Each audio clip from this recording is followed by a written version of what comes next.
Welcome to the Sports Show. I'm Andy Marks. And I'm Byron Saucer. Well, it's spring bordering on summer, and it's once again time to talk about football. That's because we had a spring football session that ended with a round of games. Some pretty interesting stuff happened out there. What do you think? Who do we talk about? I know you saw the Trinity football team, the defending state runners-up, go down to St. Petersburg and play a game. How'd they look? Yeah, I mean, that kind of capped our spring season off, which to me, and I think most coaches now, is more about that spring evaluation period for the colleges, you know, and these seniors to be getting a good look from the college scouts and all. And Trinity was, I don't know, they business as usual, I guess is the best way to put it. Kedrick Rhodes touched the ball 6-7 times for about 180 yards and 2 touchdowns. Kadron Boone caught 2 touchdowns. Jeremiah Gates, under center for the first time, converted running back, threw 3 touchdowns. And they beat a 5A St. Pete team 63-13. So. Impressive, and I heard that there was a large amount of college scouts there. Is that right? Yeah, head coach John Brantley estimated 40 plus, maybe close to 50 even, major schools coming through there. A lot of them coming to see Kadron Boone, who of course is a Rivals 100 receiver and has, you know, offers pretty much from everybody in the country. But guys like Kedrick Rhodes and Deontay Ponder and Keenan Kelly and O lineman, I think we could see as many as 6 Division I scholarships come up just off Trinity, and maybe 10 total when you factor in the smaller schools. So wow. You know, I heard a little rumor that the team that Trinity played wanted to play Trinity just specifically so that some colleges might want to look at a couple of their kids. That's possible.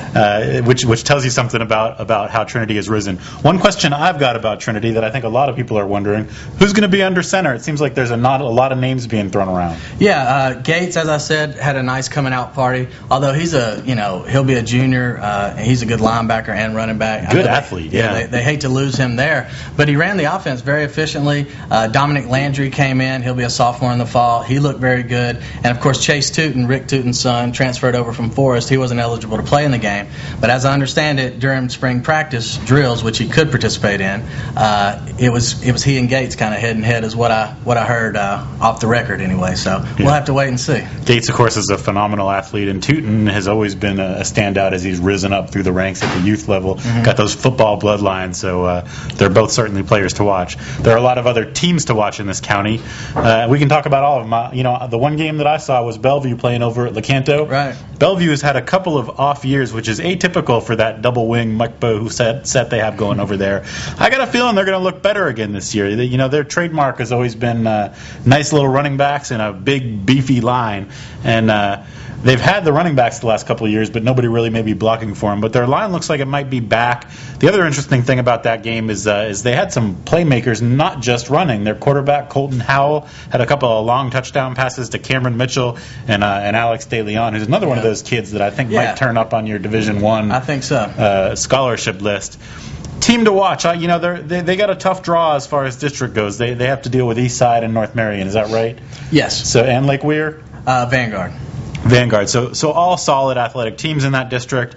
For Bellevue to jump ahead of either North Marion or Eastside, that's going to be leaps and bounds jumped from where they were last year. But that's a program that knows how to win football games. They could definitely steal a win from one of those two teams. I'm expecting to see a Bellevue team that closer resembles the teams of several years ago than the last two teams. Well, that's the thing with Bellevue. When they're doing it their way, they make you play their game, and they can force the North Marions and the Eastsides, the more athletic teams, into that grinded out 15, 18 play scoring drive deal. And like you said about the quarterback situation, what that double wing does is it gets you a lot of guys running free. Right. On 2nd and 2.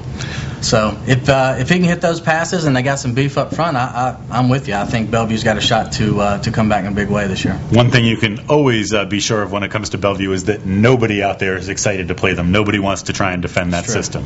So we also had a Forest Vanguard game. Neither you nor I were there. Interesting thing about that game that I read from our freelance super correspondent. Super correspondent. There you go, Richard Burton's report.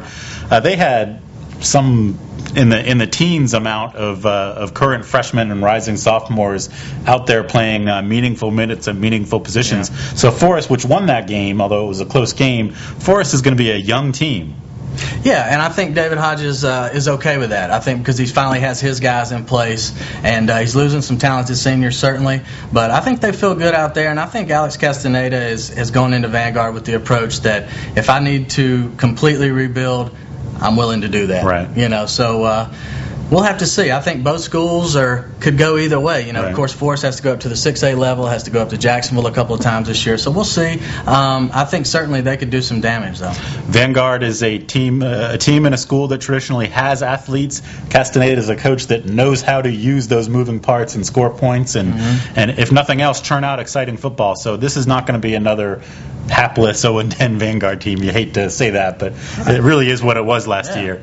So let's quickly move on. We had a bunch of our teams up at North Marion playing in a little jamboree. We had wins up there from North Marion and from Lake Weir. What did you hear about that one? The thing I keep hearing is Tracy Curry. I know we've been kind of following him the last week or so, and a week to 10 days ago we couldn't find Tracy Curry on of course, the quarterback out at Lake Weir. We couldn't find him on the recruiting services. Well, now he's everywhere. He's got a couple of offers in, including one from UCF. And Rivals has him listed as an athlete at 6'1", 6'1", maybe 180 pounds, good speed. He's one of those guys where if he doesn't work out at quarterback, you could always stick him somewhere else. I think good things are in store for him. And I don't know, talking to Coach Beasley out there at Dunellen, he feels like this might be his best group. His ensemble cast that he's had out there. So let me tell you, I'm excited about, well, not only Lake Weir, but I'm excited about this Dunellen team. They, you're right, they got a lot of kids back, especially in the backfield where Bubba Black has been churning out numbers for 2 years now. Yeah. Angelo Cabrera, this is a Division I type of athlete. They're loaded. They've got a lot of skill. They got their linemen back. They have a year under their belt running that wing T offense. That's going to be a fun team, and they're in a district where it used to be they'd have to get through a couple of good teams to get to the playoffs. I think they may be one of the teams that the other guys have to beat. So it should be a good year for them. Lake Weir is it's a younger team this year, but they are used to winning. Maybe they've got a leader in Curry that you mentioned, and I think Henderson. I think he's got them going up the hill here. Right. I really do. I think they really expect to take that next step next year. First round of the playoffs, district runners-up last year. I think they fully expect to move forward.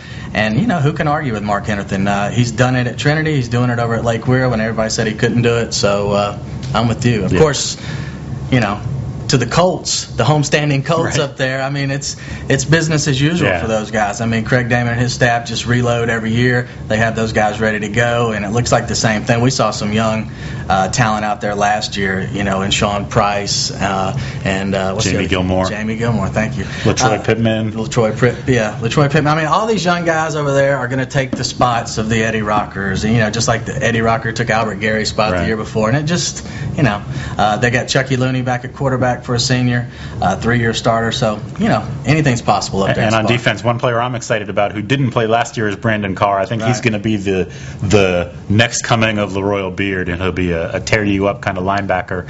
I don't think they shine particularly against Citrus in their spring game, but this is North Marion we're talking about. They really, what does a spring game matter? You're in the regional finals every year, and really I expect them to be back. So, North Marion's North Marion until somebody stops them from winning their 10-11 games. They're going to keep on doing it. So that'll about wrap it up. We have some recruiting / signing summer activity to talk about. You can look forward to seeing that in the pages of the Star banner, and we'll see you next week on the Sports Show.